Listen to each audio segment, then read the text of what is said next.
Hello, my friend, and welcome back to the Manifest Massively podcast. This is the third of three episodes that I excavated out of my phone that I recorded impromptu in 2024. And it's all about the journey of expanding our experience of abundance, really is about the expansion of consciousness. Because it all comes from consciousness, right? And what we're able to hold in our conscious awareness, what we're able to be aware of is what we're able to experience. And I have certainly seen that as I have allowed my own awareness. You can also see that from the lens of taking on new beliefs, new ways of seeing things, new energies, new experiences. That's what is going to have you actually experience new things. So I talk about my journey with that and share some of my experiences in 2024 that fully aligned. And my intention is that it absolutely inspires you to continue in your own expansion of your own awareness on your manifestation journey, on your prosperity journey. And as always, I love to let you know when I have a couple of spaces available in my one-on-one coaching. So if you have been curious about what it would be like to work with me one-on-one, definitely feel free to book a free discovery call where we will connect, get to know each other, and discover if we are a fit to work together. You can schedule that in the show notes of this episode, or you can head over to my website. I have a whole page all about one-on-one coaching. You can also schedule from there. So I hope to see you on a discovery call in the near future. And either way, I'm so happy to have you in this episode. I will see you inside. I have been so excited to record a podcast episode. I'm experiencing one of the most incredible pinnacles of the abundant life experience. I've been on this journey of manifestation for a long time. And I have been on a journey of money manifestation for a long time. And I am a big believer in continuous growth and development. I have a commitment to continuous growth and development. And so what I know for sure is that we as humans are wired to constantly desire for more, right? We were created in the image of the Father, which is an ever expanding force, and therefore we are naturally ever expanding forces. So with that, I have very graciously, most of the time graciously, sometimes with resistance, continued to expand my desires. And to be honest, sometimes with a lot of discomfort, to have gone from living in a, moldy one-bedroom apartment, having come out of a toxic relationship, not having a lot of family, taking care of my mom, having so much responsibility, to now having a life partner that I've been together with for a decade, married for 5 years, navigating life, navigating marriage, which in and of itself is its own growth and development journey for sure. And then continuing on my prosperity journey, both being a stand for my own prosperity, but also being a stand for yours, being a stand for others' access to prosperity and ability to create it for themselves. It's something that's always been just really important to me and is now even more important to me. I know what I have received through other leaders that I have followed and been a part of their courses and been coached by, having them be a stand for my success and be a stand for my abundance. And it truly makes a difference. So wherever you are on your journey, let me first say that I believe in your abundance.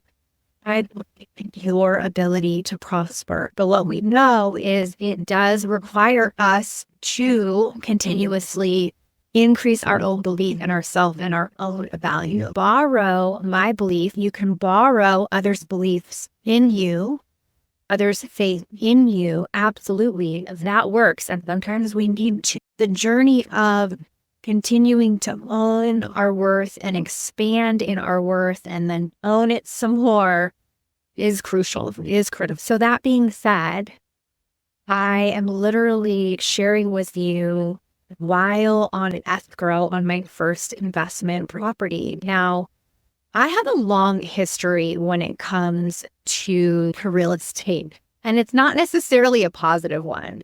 Growing up, my parents bought a home, which is usually the case, and I bought the home in the 70s. It was in Southern California. I have around for real estate, let me tell you, to the point where like when we bought our first house, when Ed and I bought our first house, we actually built it, and I had so many triggers come up around it. And it was actually then that I realized that I still had trauma around it. The first part of that is that when my parents divorced, was not a pretty divorce. It was a pretty nasty divorce. Unfortunately, that was more common than not in the early 80s.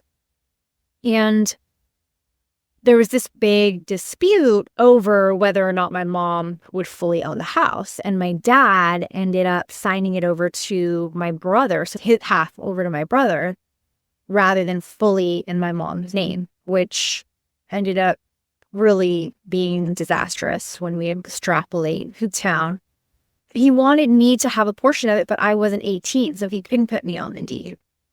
And that was really disempowering to my mom. It was really disempowering to my brother. I think my dad ultimately did think that it was a good thing that he was doing, because he was trying to make sure that there was an asset passed down. The story goes, it didn't go that way. And I think for the sake of this episode, I'm not going to go too in-depth into that story. If you want to know more, let me know and I can share, because it also connects into a lot of my beliefs about how men are treated in the world and how women can manipulate and emasculate men. But staying on track with just real estate and building wealth, down the line, essentially, my brother wanted to sell the house. And this transaction really broke my family apart. Later on, I would learn that my mother had not set up a place to go live. She lived in her car after that. And then by the grace of God, met someone who took her in. And that was a wild story that I didn't know the details of until years later. It was what had me move out on my own at 17 and essentially estranged my brother from my mother and I. It literally broke my family apart. So now you can see how I, as a 16-year-old at that time, brains not fully developed, how affected I would be and how my subconscious mind would connect that it's the real estate transaction that broke the family apart. But of course, that's not the truth, right? The truth of it was really that the family broke the family apart, how they were relating to one another, where the integrity was broken, where the love was not communicated, right?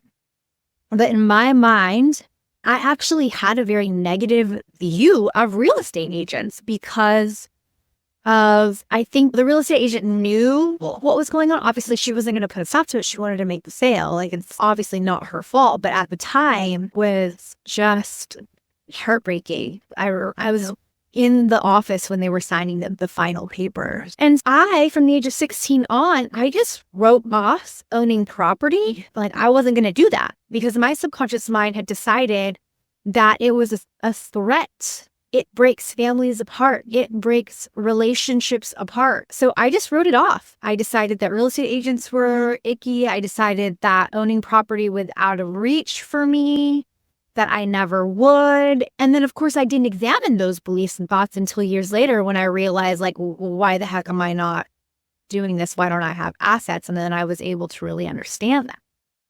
And again, when I bought my first house, and we were in that journey and in that process, I was able to overcome the beliefs while we were in the journey. But then when we actually moved into the house, I could really feel it in my body, that there was still some pain to release around that. And that a new story and a new relationship to real estate and a new relationship to wealth building was then possible for me.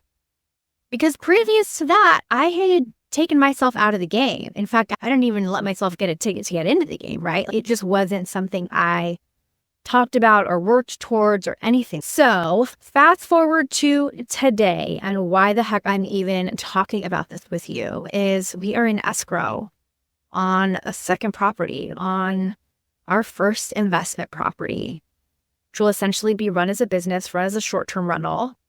The expansiveness that I feel around this is just uncanny. And I share it with you because as in the manifestation journey, how we feel is incredibly important, right? How we feel and what we feel in our body affects our vibrational frequency. When we teach our nervous system and reinforce in our nervous system how to feel and how to be, these are powerful things. And so I wanted to share the expansiveness of this, that when you take a leap into something, take a risk into something, invest in a big way, whether that's into a program or a coach or putting money away in your retirement fund or other investments, it's a leap, right? It really is, because the truth of the matter is we don't know how it's going to unfold.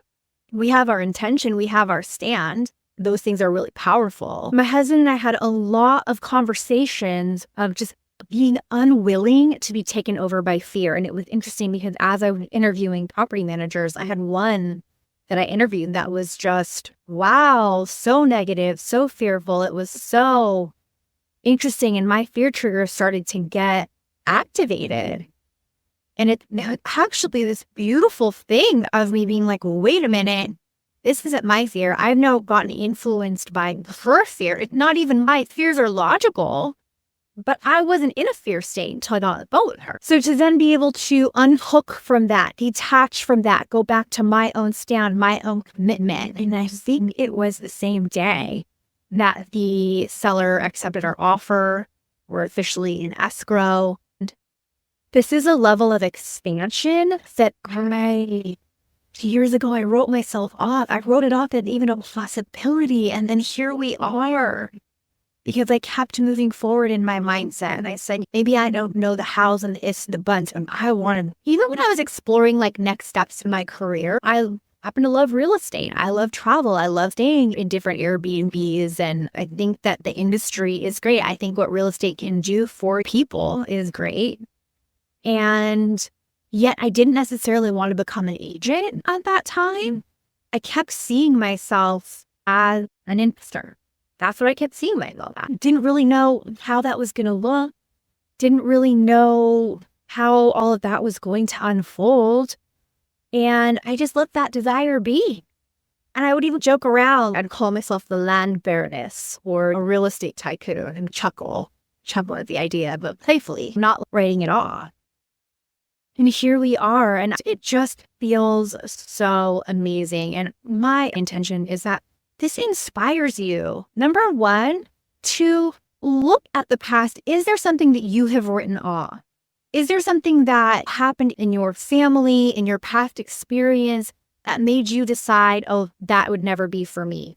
And if so, are you willing to see that it was just a decision that you at the time decided to protect yourself and that you get to make a new choice at any time? And number two, what can you allow yourself to continuously expand into, even if you don't know how, even if you don't know the nuts and the bolts, but just being with the expansiveness of the desire, of the possibility. I just really believe that staying open and connected to that line of thought, that line of experience, I know for sure that those things really made a difference for me to be able to be living this reality right now. So thank you for celebrating with me. Thank you for being on your own manifestation journey and continuing in your own dreams and desires. I'd, of course, love to hear if this episode made a difference for you. Feel free to send me a message over on Instagram or Facebook or wherever feels comfortable for you. And I will see you in the next one.